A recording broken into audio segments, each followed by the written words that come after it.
अस्सलाम वालेकुम व्यूअर्स, मैं हूं आपका होस्ट रफ़ाकत अली चौधरी आपकी खिदमत में एक बार फिर हाज़िर B1 न्यूज़ के साथ। जैसा कि आप सबको पिछली वीडियोस में आपको इंट्रोड्यूस करवा चुके हैं इस B1 न्यूज़ के मुतल्लक आपकी एक जो इलाका भागटावाला की नामवर शख्सियात हैं उनसे मुलाकात, उनके इंटरव्यूज़, उनसे दिलचस्प उनकी ज़िंदगी के बारे में सवालात किए जाएंगे। आज हमारे साथ हमारे इलाका भागटावाला की इंतहाई मशहूर और मारूफ शख्सियत, हर दिल अजीज़ शख्सियत जो है वो हमारे साथ मौजूद है। सीनियर नायब सदर पाकिस्तान मुस्लिम लीग लेबर विंग जो पंजाब है उनके पास उसका ओहदा भी है, जनाब चौधरी सरवर आज़ाद साहब। उनसे आपकी मुलाकात करवाएंगे और उनसे दिलचस्प सवालात करेंगे सियासी, समाजी और इलाकाई। अस्सलाम वालेकुम शेख साहब। वालेकुम सलाम वरहमतुल्लाहि वबरकातुहू। शेख साहब कैसी सेहत है आपकी? जी अल्लाह ताला का शुक्र है। आप बड़े अरसे के बाद आपकी ऑन कैमरा मुलाकात हो रही है, बड़ी खुशी हो रही है, आप कैसा फील कर रहे हैं? जी बहुत शुक्रिया। मैं पहले तो B1 न्यूज़ का बहुत शुक्रगुजार हूँ, आपका शुक्रगुजार हूँ, आपकी टीम का शुक्रगुजार हूँ जिन्होंने मुझे मौका दिया और दोस्तों से मुलाकात का। अच्छा साहब, आज आपकी ना जो सियासी वाबस्तगी है उसके बारे में आपसे सवालात किए जाएंगे। हमारे व्यूअर्स, हमारे इलाके की जो आवाम है उनको आपके बारे में आगाही दी जाएगी कि आप हैं क्या, आप करना क्या चाहते हैं और कौन सी पार्टी से आप रिलेटेड है। सबसे पहला मेरा आपसे यही क्वेश्चन है कि आप शुरू दिन से ज़ियाउल हक शहीद फाउंडेशन के हिस्सा हैं और हमारी इतलात के मुताबिक आप जो हैं अनवारुल हक साहब और ज़ियाउल हक साहब की फैमिली मेम्बर्स में से हैं, उनके साथ फैमिली रिलेशन है। तो मेरा सबसे पहला यही आपसे क्वेश्चन होगा कि जब इतने क्लोज रिलेशन है आपने अचानक उसको छोड़ के कॉफ लीग को ज्वाइन क्यों किया? आपकी कौन सी ऐसी मजबूरी थी या कौन सी ऐसी ख्वाहिश थी कि आप किसी ओहदे के ख्वाहिशमंद थे या फिर कोई और प्रॉब्लम थी आपको? बिस्मिल्लाहिर्रहमानिर्रहीम। बिल्कुल इसमें कोई शक नहीं। जो ज़ियाउल हक साहब हैं, डॉक्टर अनवारुल हक साहब हैं, ज़ियाउल हक शहीद फैमिली से मेरा बहुत क्लोज रिलेशन है, हमारी फैमिली भी हैं। लेकिन कुछ ऐसी बातें हैं जो ऑन कैमरा मैं आपको बताना चाह रहा हूँ। गुजारिश ये है कि 25 साल का हमारा इनका रिलेशनशिप, 25-30 साल से हमारे यहाँ पे जो इलाकाई सियासत है, मेरे बड़े प्यारे मोहतरम भाई हैं जनाब आमर सुल्तान चीमा साहब, वो किसी काम के सिलसिले में गया था, वहाँ पे हमारे कुछ इख्लाफ हुए। उसके बाद वो भी गर्मी में आ गए, मैं भी गर्मी, मैंने बोला जी मैं आपको छोड़ रहा हूँ।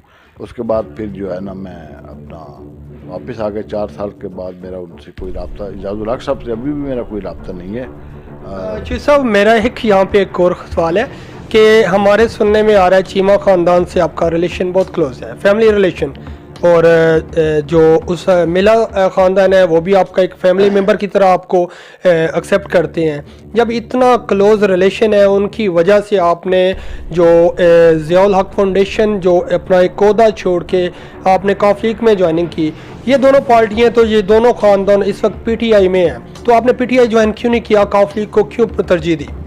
मेरे मोहतरम मेरे भाई, बात यह है कि जो मेरे रिलेशन जिससे भी होते हैं वो क्लोज घरेलू टर्म्स होते हैं। वो PTI में जाएं, किसी और में जाएं, मेरे उनके ख़ानदानी ताल्लुकात है। चौधरी आमिर सुल्तान चीमा साहब मेरे बड़े भाई हैं, जो गियास अहमद मेला साहब हैं वो मेरे भाइयों की तरह थे, इंशाल्लाह रहेंगे। और वो इतना ऑनर, उन्होंने रिस्पेक्ट देते थे कि मुझे किसी और पार्टी में जाने का मैं सोच भी नहीं सकता था। तो चौधरी साहब, आप ही के बकौल आप कहते हैं कि हमारी इतनी ऑनर, वो आमर सुल्तान चीमा साहब मेरे बड़े भाई हैं, जब वो बड़े भाई PTI ज्वाइन कर रहे हैं तो आपने काफ़ी ज्वाइन क्यों किया? देखें जी, ये उस वक्त मोहतरम मेरे भाई चौधरी गियास अहमद मेला साहब, बड़े आमर सुल्तान चीमा साहब, अनवर अली चीमा साहब, ये काफ लीग में थे, हम काफ लीग में गए। उसके बाद मेरी वापसी इनके साथ जो है ना, जो इलाकाई कारोबार अपना डेवलपमेंट के हिसाब से या ताल्लुकात के हिसाब से, ये मेरे लिए कोई मैटर नहीं करता ये किस पार्टी में जाएँ या किस में जाएँ। मेरे एक ज़ाती ताल्लुक है, भाइयों की तरफ ताल्लुक है और इंशाल्लाह रहेंगे।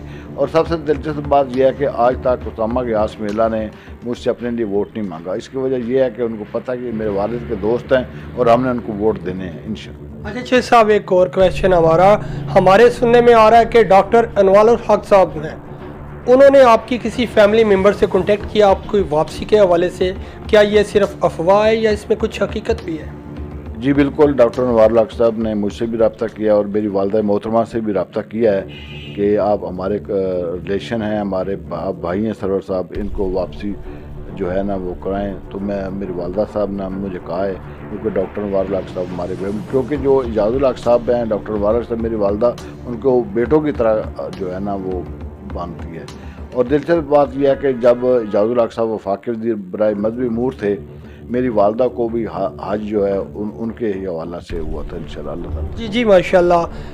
तो इस हवाले से हमें जो इतलात मौसूल हो रही हैं कि आपकी अनवारुल हक साहब से कोई मीटिंग भी हो चुकी है, उसके बारे में आपने कुछ रोशनी डालनी है कि वो किस हवाले से थी, क्या वो सियासी हवाले से थी या वो आपकी बैक जो आपकी वापसी के हवाले से कोई ऐसी फैमिली डिस्कशन थी? जी बिल्कुल, मेरे डॉक्टर अनवारुल हक साहब से मुलाकात हुई है लाहौर में, और उन्होंने मसलन के यही बात की है कि जो छोटे मोटे मामलात जो हैं वो घर में होते रहते हैं, तो आप वापस आ जाएं। तो मैंने उनको दावत दी है भागटावाल आने की, वो इंशाल्लाह उन्होंने कहा कि मैं आऊँगा। जहाँ तक वापसी का मसला रहा कि मेरा ताल्लुक, मैं आपको क्लियर बात करा दूँ, ज़ियाउल हक शहीद यूथ विंग से है। यानी कि शेख साहब ये बर्फ़ जो है हमें पिघलती नज़र आ रही है, तो ये वापसी के जो दरवाजे खुलते नज़र आ रहे हैं, मेरे ख्याल में ये हकीकत ही है। इस पे आप क्या कहेंगे? हाँ बिल्कुल, मैंने पहले गुजारिश की है कि ज़ियाउल हक शहीद यूथ विंग से तो मेरा रिश्ता रहा है, वो तो मैंने ख़त्म नहीं किया, क्योंकि ज़ियाउल हक शहीद यूथ विंग जो है वो गैर सियासी तंजीम है जो हमने बनाई थी, वो इंशाल्लाह वो हम चला रहे हैं, जिसमें काफ़ी हमारे दोस्त अहबाब हैं। इंशाल्लाह डॉक्टर अनवारुल हक साहब जब तशरीफ़ लाएंगे बाकी बात क्लियर हो जाएगी इंशाल्लाह। हाँ जी चौधरी साहब, बहुत शुक्रिया।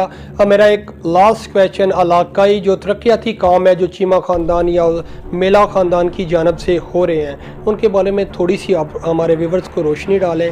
क्या वो तरक्याती काम कारामद है? क्या उनको नेक्स्ट इलेक्शन में कारामद होंगे, उनको वो सपोर्ट करेंगे या नहीं? देखें जी, जो जितनी तरक्याती के हवाले से आप कह रहे हैं, आमर सुल्तान चीमा साहब हो गए या मनीब सुल्तान चीमा साहब हो गए, उसामा गयास मेला साहब हो गए, वो तरक्याती काम कर रहे हैं, बिल्कुल सूदमंद साबित हो गए। वो इंशाल्लाह जितना उन्होंने मेहनत की है, मेहनत के हिसाब से उनको फल मिलना चाहिए। जो साहब, इसमें नेक्स्ट जो इलेक्शन आने वाला है, मुतवक्का इलेक्शन है, उसमें आप सपोर्ट किसको करेंगे? चीमा ख़ानदान को, क्योंकि वो तो अपने फैमिली रिलेशन है, और या फिर दोबारा उसी अपने ज़ियाउल हक फाउंडेशन या उस सेटअप में जाएंगे? आप किसको सपोर्ट करना चाहेंगे? देखिए, ये डॉक्टर अनवारुल हक साहब तशरीफ़ ला रहे हैं, उसके बाद ये डिसाइड करेंगे। मेरे ख्याल में जब मेरे सुनने में आ रहा है कि क्योंकि मनीब साहब का हल्का जो है वो चेंज हो गया है, हो सकता है डॉक्टर अनवारुल हक साहब जो है सरगोदा से किसी भी हल्के से इलेक्शन कंटेस्ट कर सकते हैं। जी व्यूअर्स, ये एक बहुत ही अच्छी न्यूज़ और खुशखबरी इलाका भागटावाला के लिए और PP 74 PP 75 के लिए कि चौधरी साहब फरमा रहे हैं, इन्हीं के बकौल इनकी बिल्कुल करीब ही इनकी मीटिंग हुई है डॉक्टर अनवारुल हक साहब से, और इनके कहने के मुताबिक वो मे भी हो सकता है कि वो सरगोदा की किसी भी PP से वो इलेक्शन लड़ें, हो सकता है वो हमारी PP 74 यानी कि भागटावाला सराउंडिंग एरिया से वो इलेक्शन लड़ेंगे। तो व्यूअर्स, उम्मीद करता हूँ कि आपको हमारा ये इंटरव्यू, ये इनसे गुफ्तगू चौधरी सरवर आज़ाद साहब से पसंद आई होगी। तो इंशाल्लाह नेक्स्ट भी किसी अच्छी शख्सियत के साथ आपका इंट्रोडक्शन करवाएंगे, तो आपकी खिदमत में लाजमी हाज़िर होंगे। हमें दीजिए इजाज़त। अल्लाह हाफ़िज़। पाकिस्तान जिंदाबाद।